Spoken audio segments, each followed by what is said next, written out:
In the next slides, we will talk about the heart sounds. The auscultation of the heart gives the clinician valuable information about the functional integrity of the heart. And more information becomes available when clinicians compare the temporal relationship between the heart sounds and the mechanical and electric event of the cardiac cycle. This latter approach is known as phonocardiography. Heart sounds are vibration or sounds due to the acceleration or deceleration of blood, whereas murmurs are vibration or sounds due to blood turbulence. In these slides, we will talk about the mechanism and origin of the heart sounds. And as you can see, we have a plot consists of various types of signals. The first one, heart sound, PCG, ECG, and some plot of pressure inside the heart, the left atrial pressure, left ventricle pressure, and aortic pressure.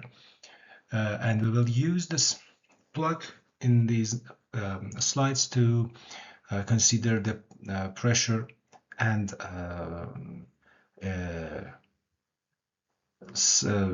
ECG signal and also the PCG to talk about the heart sounds. Correlation of heart sounds. We have 4 heart sounds. The correlation of the 4 heart sounds with electric and mechanical events of the cardiac cycle will be considered in these pages. The first one is the first heart sound is associated with the movement of blood during ventricular systole. As the ventricles contract, blood shifts toward the atrial, closing the atrioventricular valves with a consequential oscillation of blood. Atrioventricular valves means tricuspid and mitral valves. And also oscillations of blood between the descending route of the aorta and ventricle, and from vibration due to blood turbulence at the aortic and pulmonary valves. Splitting of the first heart sound is defined as an asynchronous closure of the tricuspid and mitral valves. As you can see, closure of tricuspid and mitral valves occur here, and also the opening of the aortic and pulmonary valves here. The second heart sound is a low frequency vibration in compared to the first one, associated with the deceleration and reversal of flow in the aorta and pulmonary artery. As you can see, we have a notch here, and this notch is related to the reversal of flow in the aorta and pulmonary artery. And with the closure of semilunar valves, the valves situated between the ventricles and the aorta or the pulmonary trunk. The second heart sound is coincident with the completion of T wave of the ECG. As you can see, here is the completion of the T wave of ECG. The third heart sound is attributed to the sudden termination of the rapid filling phase of the ventricles from the atria and the associated vibration of the ventricular muscle walls.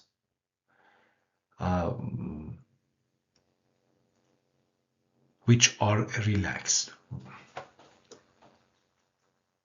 Assume we have a chamber and we have a filling phase in this chamber. At the end of or termination of this rapid filling phase, the muscles will vibrate, and after vibration, these muscles, these walls will be relaxed. This procedure leads to having some mechanical vibration and some mechanical events, which we hear it as a third heart sound. This low amplitude, low frequency vibration is audible in children and in some adults. In some adults, it's not common for every adult.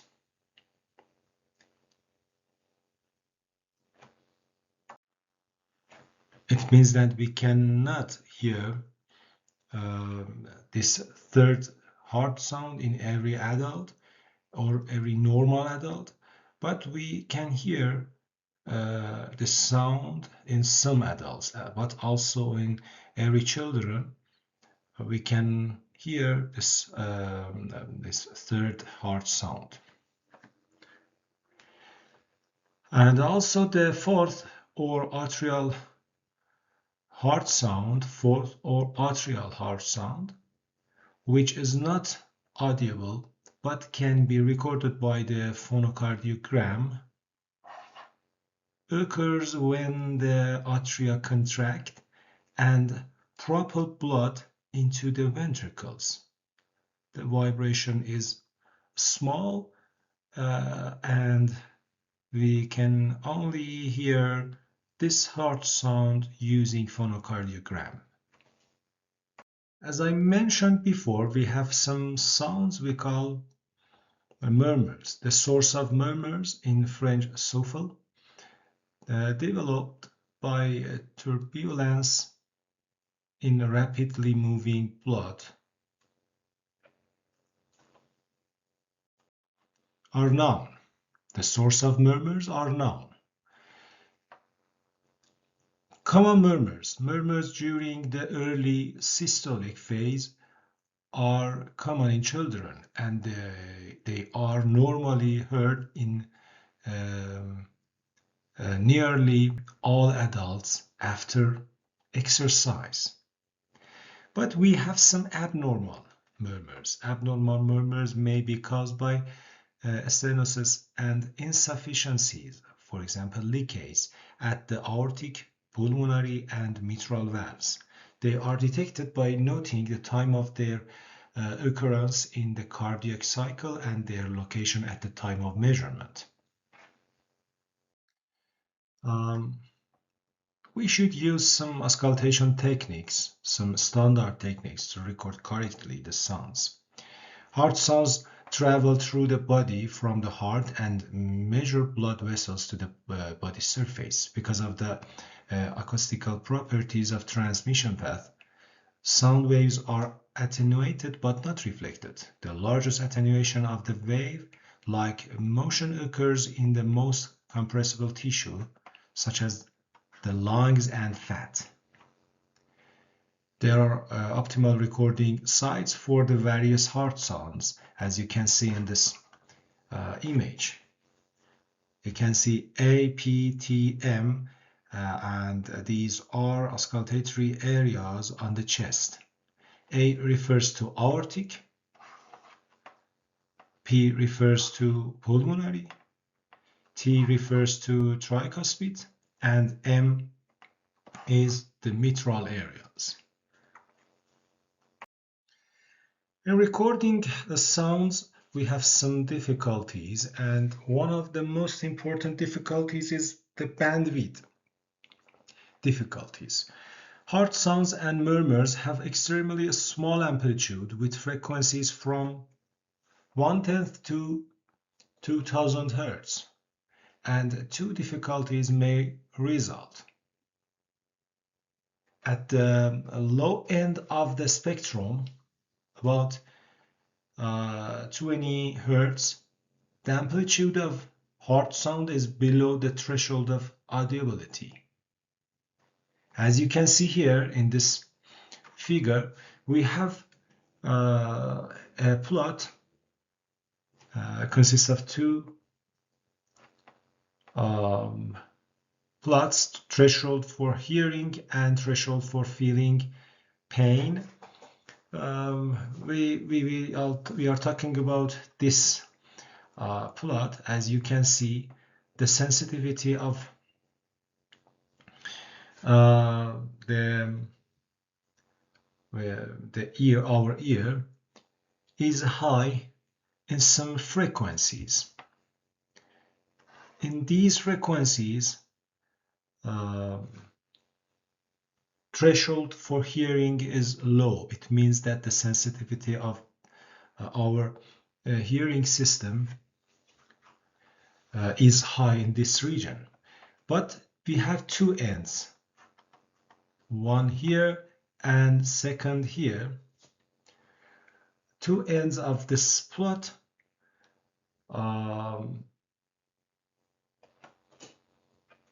20 Hertz and 20 kilohertz. The hearing threshold is high. It means the sensitivity is low. And at the low end of the spectrum, as I mentioned, the amplitude of hard sounds is below the threshold of audibility.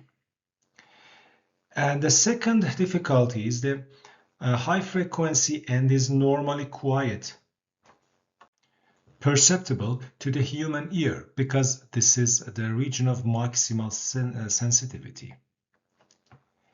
High end means here in our high frequency end in the hard sound. It means that here we have a good sensitivity. We have a bad sensitivity at the low end of the spectrum of the hard sounds and a good sensitivity at the high frequency end. Therefore, when we use a system to record or to hear these vibration, these hard sounds, we have some problem because these two ends act differently. However, if a phonocardiogram is desired, the recording device must be carefully selected for high frequency response characteristic. That is a light beam, inkjet or digital array recorder would be adequate, whereas a mechanical method would not.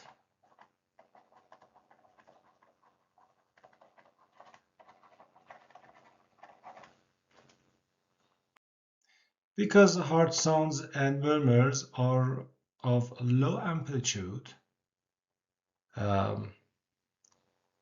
extraneous noises must be minimized in the vicinity of the patient. It is a standard procedure to record the phonocardiogram for non-bedridden patients in a specially designed, acoustically quiet room. Artifacts from movements of the patient appear as baseline wandering. As you know, we use stethoscopes for hear the hard sounds. Stethoscopes are used to transmit hard sounds from the chest wall to the human ear. The mechanical stethoscope amplifies sound because of standing wave phenomenon that occurs at a quarter wavelength of the sound. These investigators emphasize that the critical area of the performance of a stethoscope may be totally lost if the stethoscope attenuates them as little 3 decibels.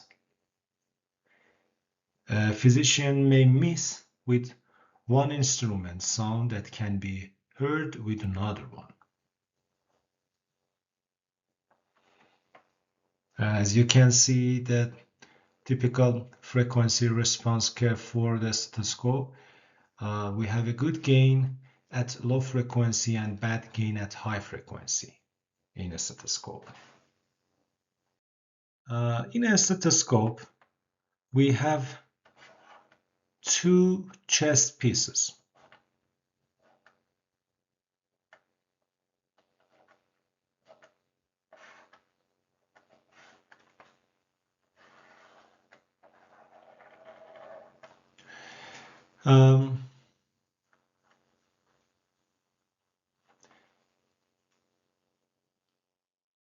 When the stethoscope chest piece is firmly applied chest piece, low frequencies are attenuated more than high frequencies.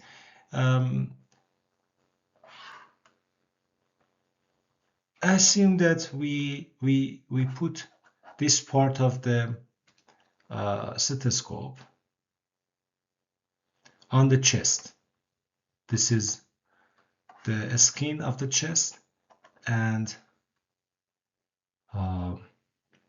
we put this part on the chest. If I push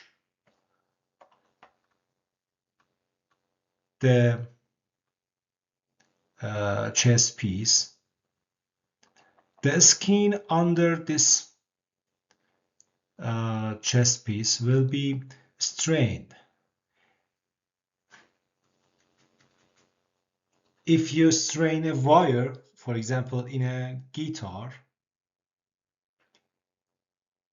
the resonated frequency will be increased,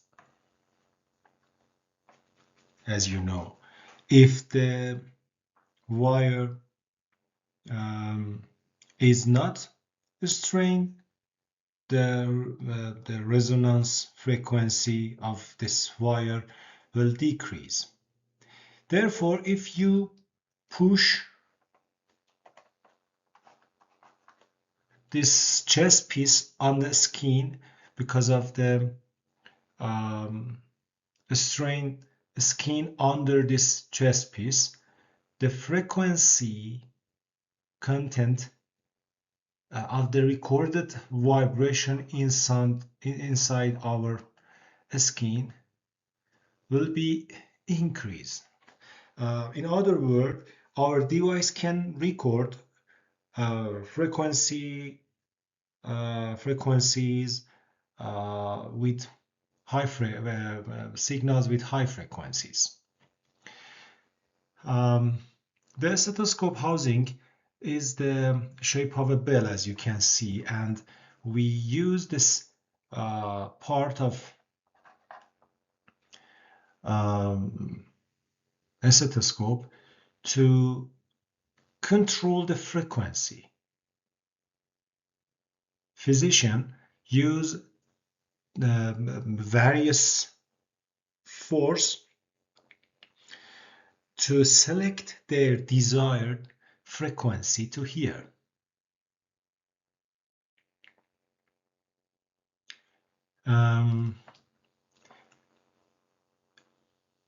Also, loose fitting earpieces cause additional problems because the leak that develops reduce the coupling between the chest wall and the ear, with a consequent decrease in the listener's perception of hard sounds and murmurs. Stethoscopes are also useful for listening to the sounds caused by airflow obstruction or lung collapse.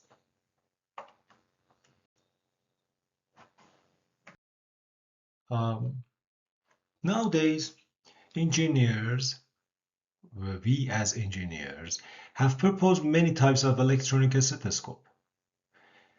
These devices have selectable frequency response characteristics ranging uh, ranging from the ideal flat